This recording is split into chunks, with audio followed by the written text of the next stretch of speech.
questions and that great conversation. Now we're going to focus on the role and place of traditional knowledge in the global climate discourse and to highlight the prospect of utilizing traditional practices to enhance and grow adaptation and resilience to climate change in hot and arid environments. We are joined by a distinguished leader in his field. Dr. Abdullah Al Ghafri is professor of the UNESCO Chair of Aflash Studies and Archaeohydrology at the University of Nizwa. He's an expert on traditional water management and has consulted with Oman's government. Ladies and gentlemen, please welcome Dr. Abdullah Al Ghafri.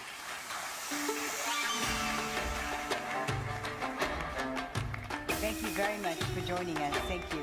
And I see that you've brought props with you. Let's sit down and you can tell us all about them. Now, much of your research, Dr. Abdullah, has focused on the traditional Aflav irrigation systems in Oman because of its geographical location in an arid region. Oman's agricultural production depends fully on the traditional irrigation system, which supply, I understand, more than 1/3 of water for agriculture in your country. Yes. Now, describe to us, if you will, for those of us here who are not familiar with it, what the Aflash system is. Omanis have relied on it for centuries. How does it work, and what does it do? Yes, Aflash, in fact, is the results of the adaptation and integration of human being, society, with nature and information or technology. Through time, they developed a lot of technologies to bring the water from the ground by gravity to the location where it is used by the community. These systems are community-based system, and it is managed by the people, so it's not individual. So it is a kind of participatory irrigation system. And when we think about Aflash, we always put the human sphere or people on focus, not only the physical structure of the system. So physically, you can just define it as a canalization to bring water from ground to human or to people to use it by gravity. That is simply. How exactly does it work? How does it enable water distribution? Yes, I will just explain that this system, in fact, we have 3 types. So depending on the source, so the first type, the simplest one, we call it Ghayli. And really simply, it is tap the surface water or shallow groundwater on the valley or a wadi by small dam, and then divert it to a canal and then go to the village, the people. And that's very simple. Okay. The second one, we call it Aini, and the Aini village is a spring. So there is a spring, and the spring again, the water is collected and then diverted to the village or to the society, again by canals or tunnels, inverted siphon, aqueduct, etc. of structures, but a little bit next complicated or more complicated than the first one. The most complicated one, we call it Iddi or Dawoodi village. And that is the people or human being tap the water from underground, sometimes of depth of 60 meters below soil surface, through a complex tunnel system with shafts. So the water will move from underground again to the water use through underground tunnels. And this one is so complicated and has the highest flow rate. In fact, some of these systems, it has like a river. I mean, the flow rate can reach up to 1,000 liters per second. You are talking about 1 cubic meter per second. And can give the water or utilized by a community of more than 1,000 families, just from one system.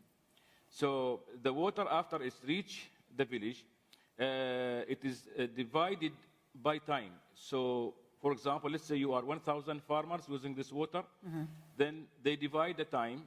First, we have something called the irrigation rotation dawaran, and Arabic dawaran is mean the cycle, door.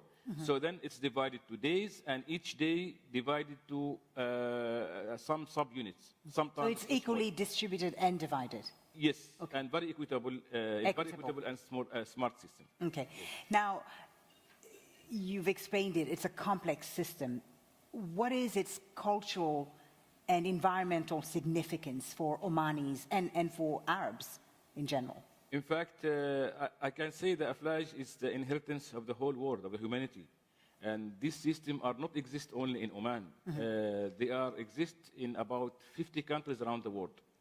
In fact, all the Gulf states have a flash except Qatar, but they are in Bahrain, used to be in Kuwait and Saudi Arabia, in UAE, in Yemen, in Oman, with different names. If from Japan, even called Mambo, in China, in Iran called Qanat, Afghanistan called Karis, in Iraq, in Egypt, in North Arabia, even in Spain, in Germany, etc., with different names. Okay, to talk about the flash of Oman, in fact, for us is identity. They shaped the culture and identity. Identity, yes, and they shaped the culture, and in fact, they shaped the life. So it is a flash is equal to life. Without of this system, we will not have civilization, I can say, in northern Oman. And because we are a dry country, we don't have rivers, we don't have lakes or surface water, so people depending mainly on these systems. Right. How has it evolved over time, the flash system? How has it changed over time, and what's been the impact of climate change on this system? Yeah, these systems are dated back, in fact, as you can see this photo, for example, this village about 5,000 years old. So these systems started maybe, according to the archaeological finding here recently in Oman, about 2,500, 3,000 BC, in the Bronze Age in Oman. And then when human being discovered metals, and then after that discovered tools, and this system become more complex, and then become, can give more water per time. So they are keeping when the climate is getting drier, of course, they are digging more deeper and extending their tunnels. And that also they are adapting a smarter way for agriculture and smarter way for water distribution. For example, the system of agriculture is very flexible, so they ensure to have the right amount of water at the right time and with the right amount and quality. So first, they put the water for the village, domestic use. Then after that, they are irrigating the permanent crop, and then after that, they are irrigating the seasonal crops. And the area of seasonal crops it can shrink or expand depending on the availability of water. So the system itself is dynamic. Okay. It is not rigid. Okay. And again, the rotation of irrigation and the division of water is also evolved through time. And also, they evolved techniques to divide the time. So in the past, they are using simple method. They're using stars, the sun, a shadow of the human being. You stand out in the sun. They look to your shadow, and they say, okay, now you'll irrigate one or two of your shadows at that time, for example. And then they look to stars, and then utilize stars. They said, okay, you will start irrigation from star A to star B, and the next one from star B to star C. But after that, they found out these can create some conflict on how long you irrigate. So then develop another device like this one I'm bringing now with me. Okay, it's a water clock, a water timer. So that gives them more precise timing. Of course, now people are moving now to the modern watch. Exactly. So they are using now the so modern timer. Talk to us about this water timer and how it works, if you could show it to us. So you've explained there that the system has evolved over time, and the techniques also have evolved. So explain to us how this water timer works exactly. Yeah, this is very simple device. What you can see here, we have two bowls. You can see the big one and small one. The small one, the people, they cannot see it from there, but you can see there's a hole, a small hole. Yes, a tiny, tiny hole. Yes, very small, maybe around 1 millimeter in diameter. So the bigger one is filled with water. So you put the smaller one on the top. Of course, it will sink by its weight slowly until it is filled up. And this is made of copper. So if you are using the same material for the upper one. Copper, so it's not too heavy. No, it's not too heavy. It's copper, as you can see. Yes. Yeah. And then this is the same also material. Okay. So if you are using the same dimension, the same device, this is the most important, not that one, because that one, it can be any device, any bowl. But this is the most important. So the hole should not be changed, and the volume of this one should not be changed through time. It should be fixed for a particular system. Okay, what will happen now? You put it here on the top. It will sink. It will have a certain period of time. Then we can say, okay, you irrigate for one. The name of this one is called tasa. You will irrigate for 1 tasa, 2 tasa, 3 tasa, 2 tasa and half. It's same like 1 hour, 2 hours, 3 hours. Sure. Same. Okay. So for this particular one, I bring it from the museum of the chair, And this is 30 minutes. This is taken half an hour. Half an For hour. this particular one. Okay. We tested. Okay. And in fact, this is a replicant of a true one used in the 18th, 19th, and 20th century in Nizwa, in Felix Daris. And Felix Daris, by the way, is one of the world heritage sites. So this one, in fact, now save people from conflict because now you have a certain period. Right. And if this device is not only used in Oman, so I'm saying this is now international heritage. It's also used in Iran, it's still in use in Iran with the same name, Tasa. And it's used in Tunisia. It's used in Morocco with the name in Morocco called Tansit. It's maybe from Tasa. That is in the Amazigh language. Yeah. And it's also used in Spain, in Eastern Europe. Yes. Interesting. You can see and it is very simple water clock. It's fascinating, Dr. Abdullah. So tell us about the key factors for sustainability for the flash system and how do we preserve this? Yeah, the key sustainability of a flag system, and I think this system existed through time because it was the source of life for people. So it is so important for them. It's mean, if they do not maintain this system, do not protect them, they will die. So one of the key factors, that is they have a social cohesion. I mean, the social integrated together to manage the system. And so it's not managed by one person. So every member of the society have a role in the Felix system. The second thing, this system is sustainable because it is not using external energy to bring water from its source to its application, just by gravity. So it's taking from nature what the nature gives. The other thing, people adapt inside the flag system to increase the output of land per area. And they have very smart a cropping system, a multi-cropping system in the same area. So the main one, they use date palm.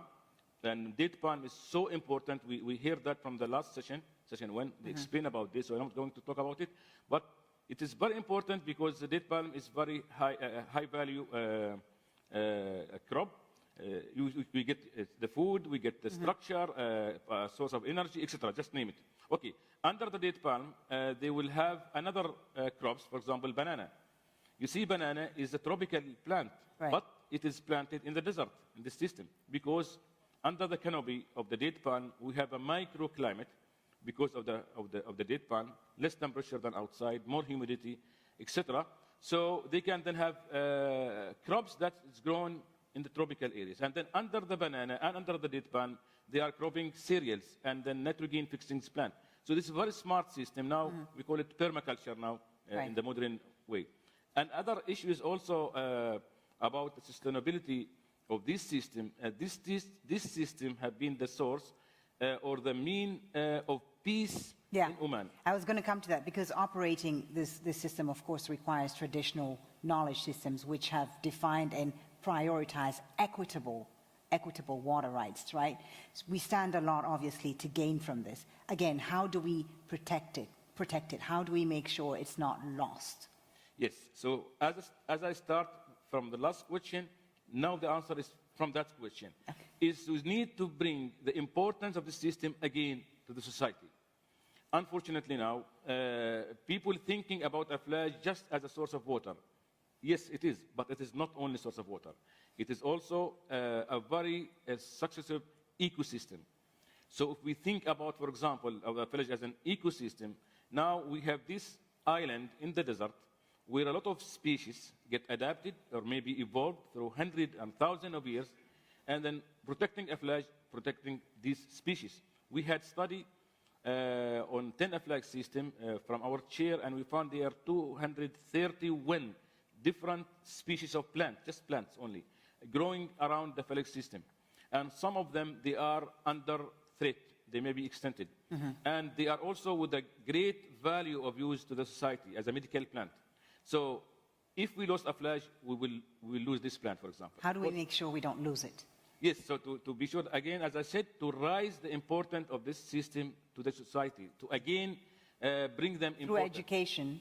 Through education, through warning, awareness, so awareness, through education, through bringing the other values of the system, not as a water system. As I said, agricultural system, as ecosystem, and again, by documenting all the heritage behind it, and then to show the people that losing this village is not only lose water, but only your heritage, your identity. Because there are a lot of culture also connected with the Aflac system. So we need to do and all this at the same time. Other thing, for example, is to rise up the output from the system so people can stay. I mean, I'm saying output is mean money.